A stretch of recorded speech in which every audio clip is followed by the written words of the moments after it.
Hi, boys and girls. It's April 2nd, 2020. I am going to read the next couple chapters of the Jungle Book to you. If you remember, we had just left off with Mowgli going to try to sleep in a tree, and Kaa the python had seen him and said he looked delicious. So let's see what happens in chapter 3. When Kaa slithered over to Mowgli, he expected the little boy to jump in fright. Instead, Mowgli took one look and said, "Oh, go away and leave me alone." But Kaa wasn't to be put off that easily. He knew he had a snaky charm that could lull even the most excitable beast into a dreamy trance. So he started to sway in front of Mowgli and speak in a soft, whispery voice. And in spite of himself, Mowgli started to feel drowsy. "Yes, man cub," whispered Kaa, "you are tired.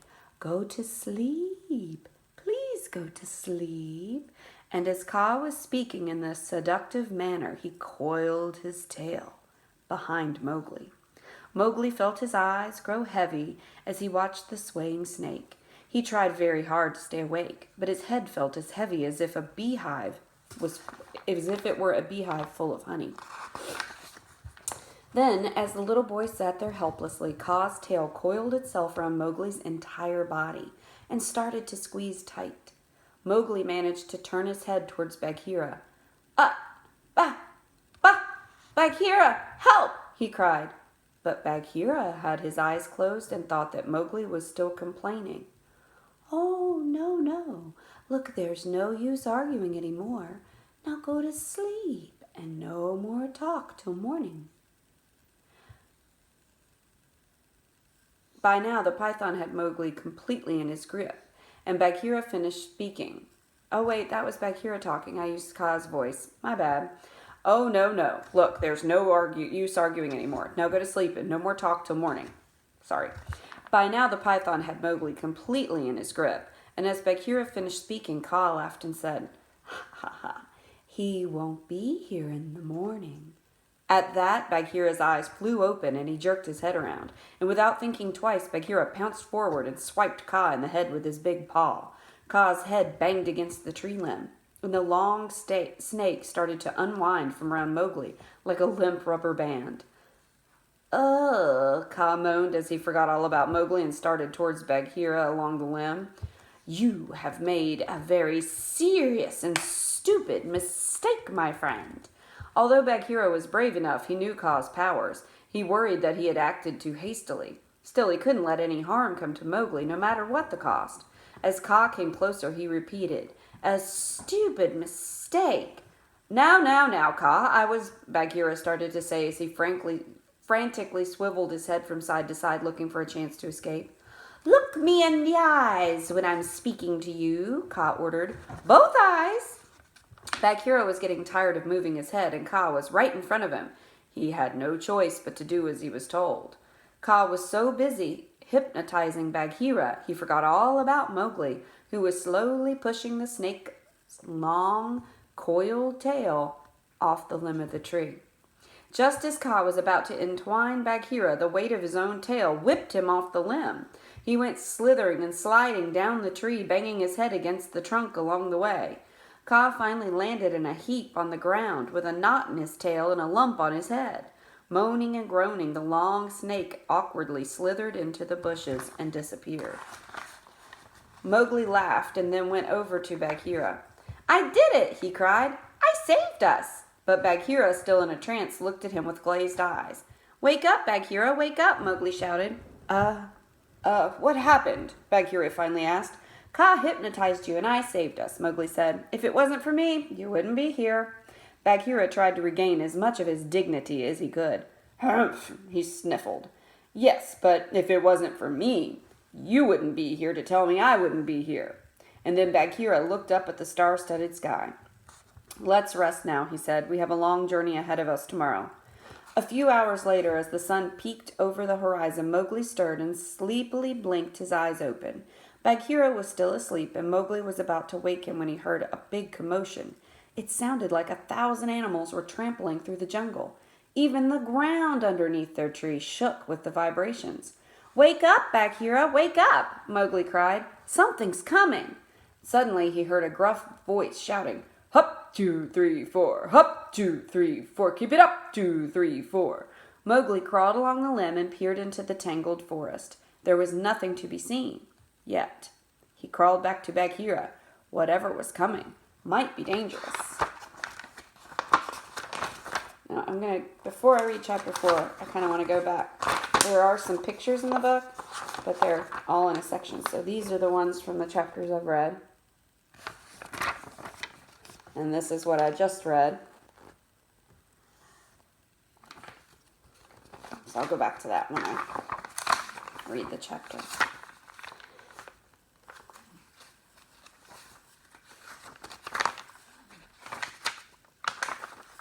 As Mowgli shook Bagheera awake, a herd of elephants suddenly appeared, marching in a single file through the jungle.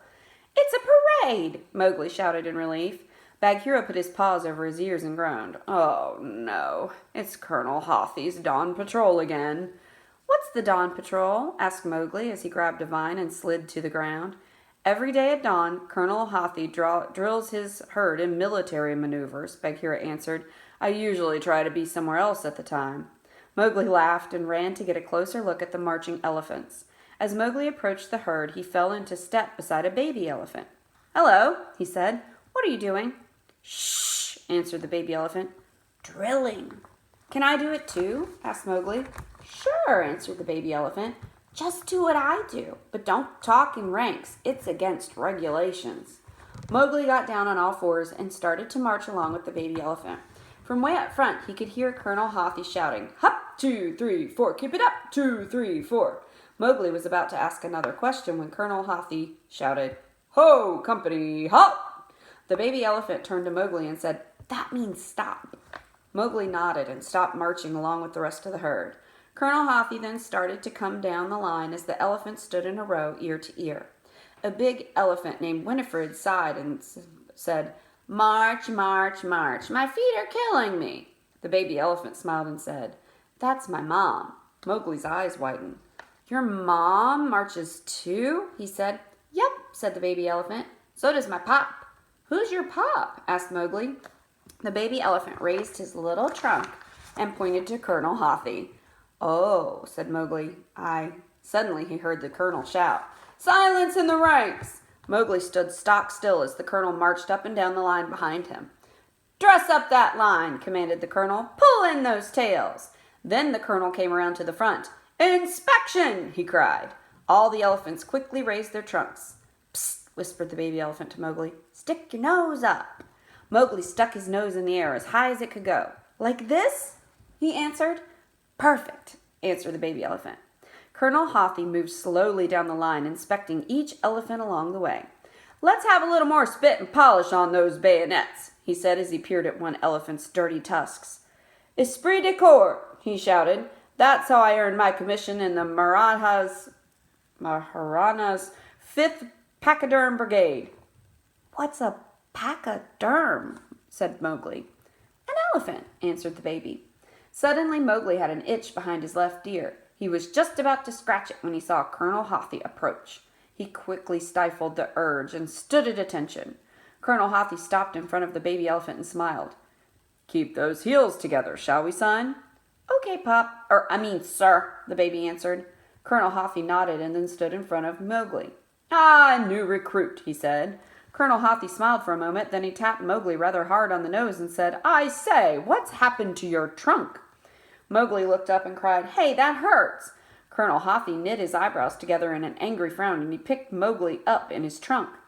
What's this? He cried. A man cub! Oh, this is treason! I'll have no man cub in my jungle! Then he plopped Mowgli down next to the baby elephant and glowered at him. Before Mowgli could figure out what was going to happen next, Bagheera bounded up beside the colonel. I can explain, Hathi, Bagheera said.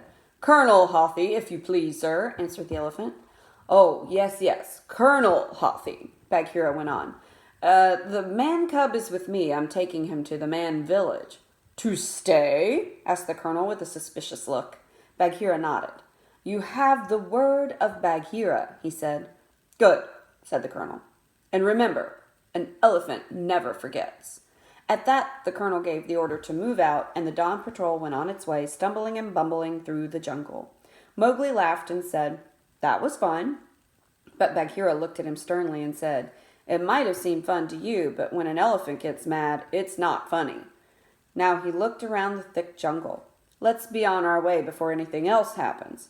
"Bagheera, where are we going?" Mowgli asked.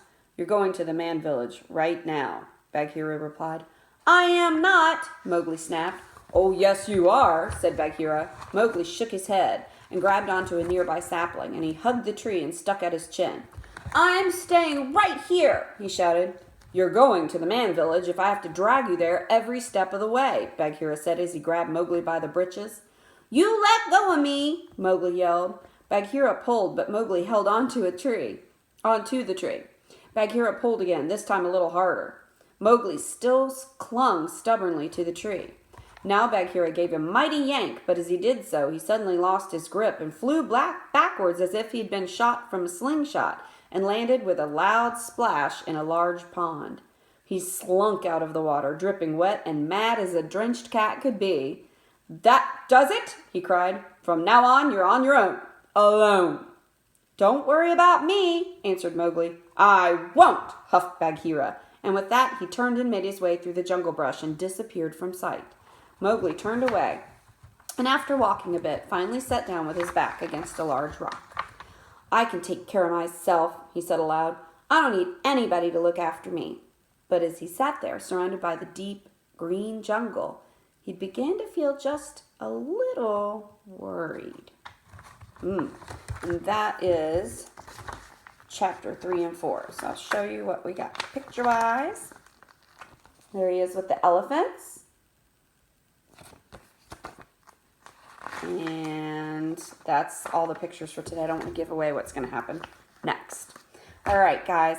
I miss you. I want you to have a great day. The sun is out. It's going to be pleasant, 62 degrees. Get outside, ride your bike, run around, play on your playground, your swing sets, or whatever you've got in the backyard. Do something outside today. Get some fresh air and enjoy it. And I will get back with you another time.